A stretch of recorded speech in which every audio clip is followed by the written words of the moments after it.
She heard someone typing on her computer in the next room.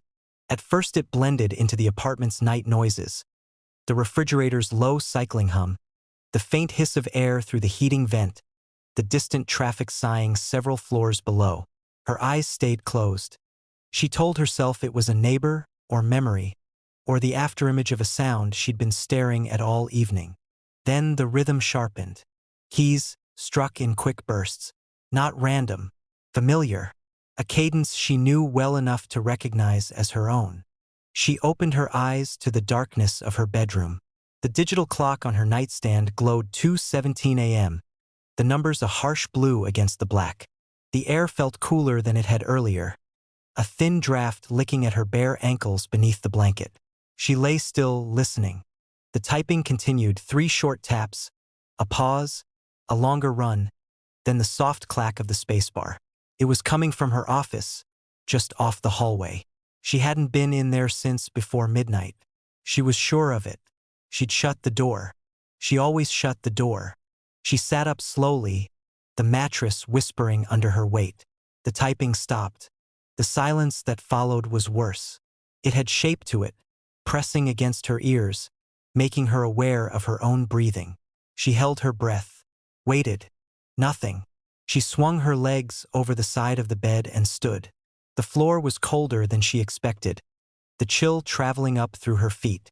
The hallway outside her bedroom yawned black, a narrow corridor with doors closed like eyes. At the far end, a faint line of light spilled from beneath the office door. Her computer monitor was on. That shouldn't have been possible. The power-saving settings dimmed it after 10 minutes. She hadn't touched it in hours.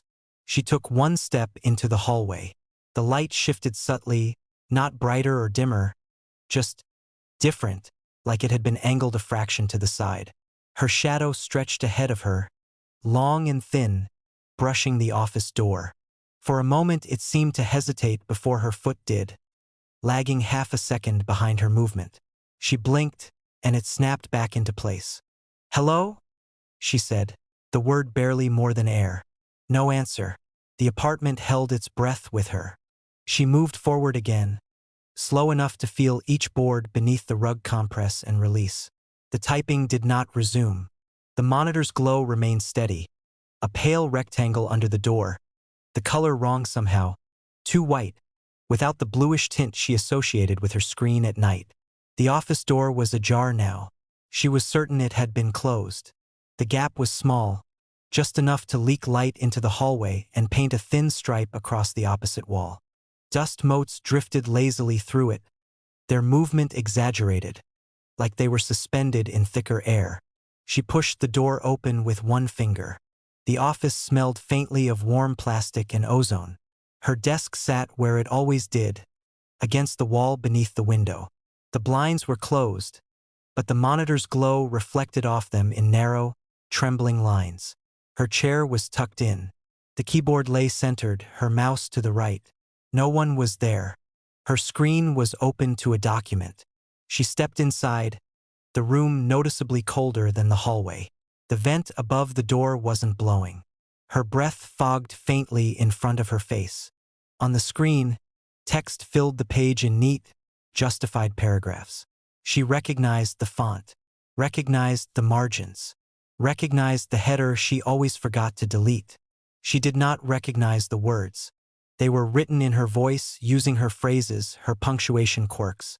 Short sentences where she was nervous. Long, spiraling ones when she tried to reason something away. The cursor blinked at the end of the last line, patient and alive. She leaned closer, heart thudding. The words described the apartment as it was now. The clock glowing in the bedroom, the draft in the hall, the way the light under the door had shifted when she stood up. Her stomach tightened as she read a sentence about her shadow hesitating, about the smell of ozone. The last line read, "She is standing behind the chair, trying not to breathe." The typing resumed. She jumped back, the chair bumping lightly into her knee. The sound was loud in the small room. The keys moved under invisible fingers, pressing down in that familiar rhythm. The screen scrolled as new text appeared. "Don't turn around." Her reflection stared back at her from the black glass of the framed print on the wall opposite the desk. It showed her face pale and wide-eyed, the monitor's glow carving sharp lines along her cheekbones. Behind her reflection, the darkness of the room pooled thickly, refusing to resolve into shapes. She didn't turn. She couldn't. Her skin prickled with the certainty of proximity, of something occupying the space just behind her shoulders, close enough to feel the heat or the lack of it. The typing accelerated, frantic now. The cursor raced. You always look. You always need to confirm. That's how I know you're still here. Her throat worked uselessly. What do you want? She whispered. The keys paused. One soft click followed, like the enter key pressed with care. To finish, the lights flickered.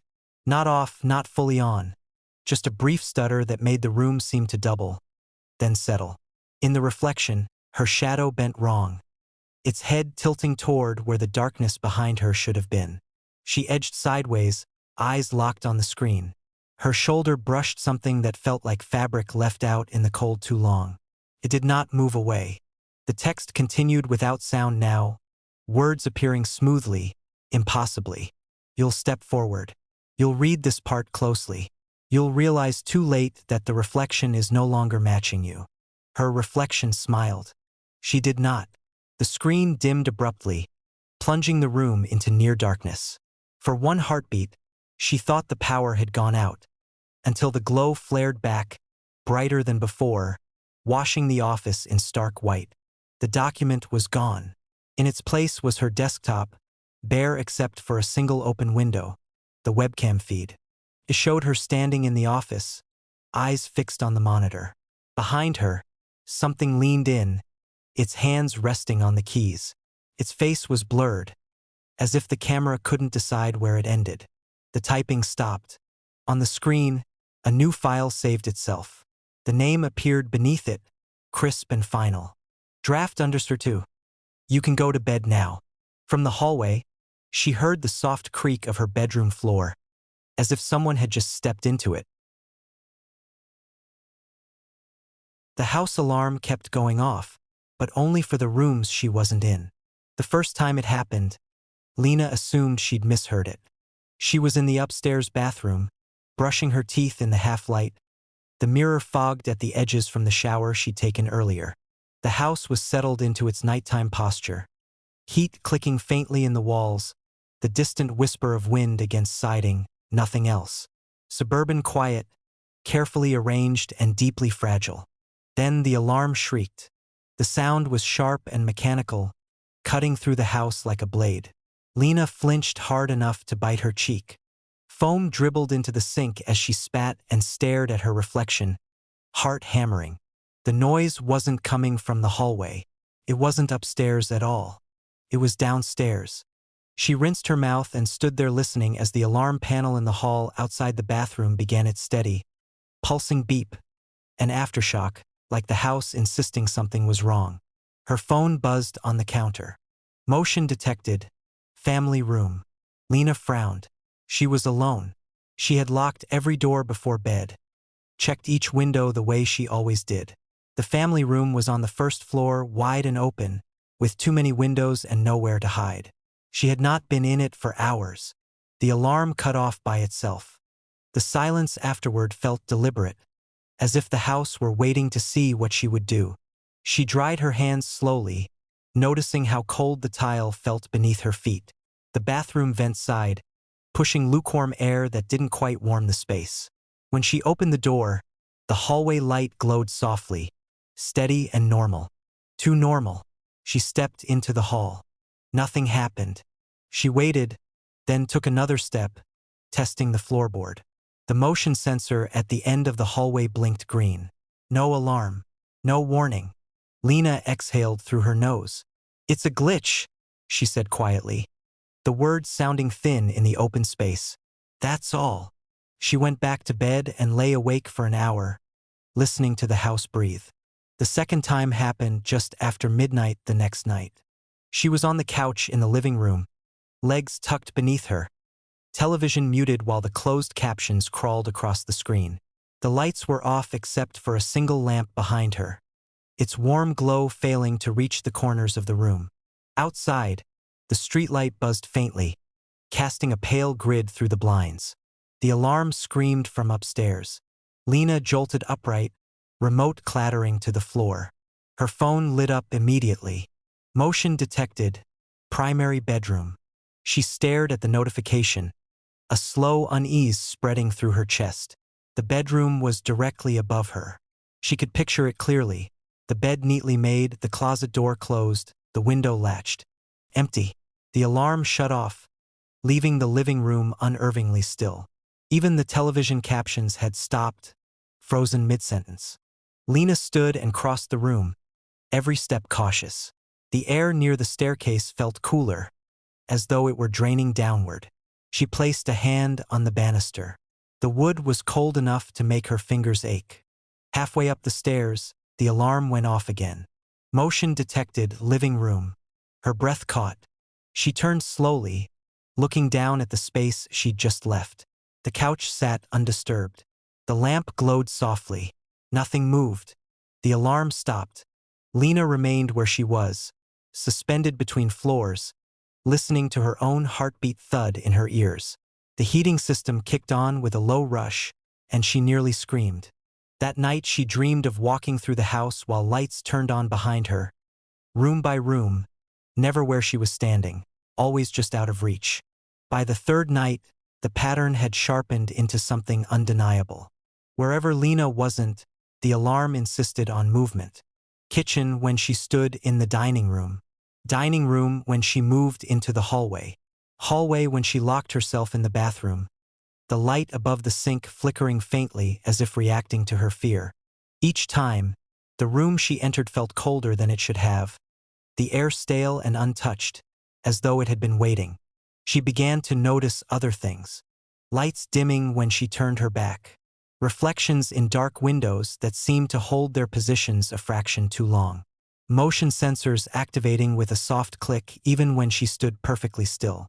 On the fourth night, she decided to stop reacting. She armed the system fully and sat on the floor in the upstairs hallway, back against the wall, knees drawn up. Every door was open. Every light was on.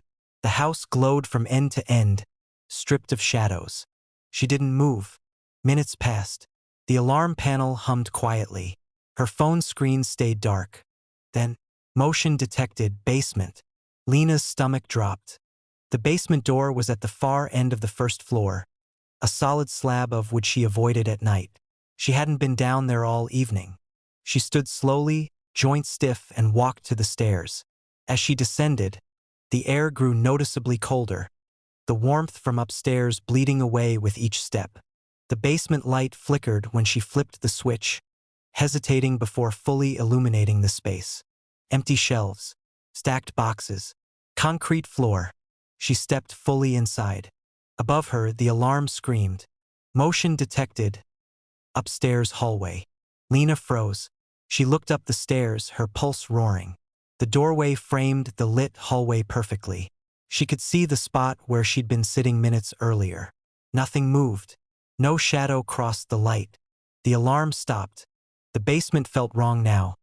Too quiet, the air heavy and unmoving.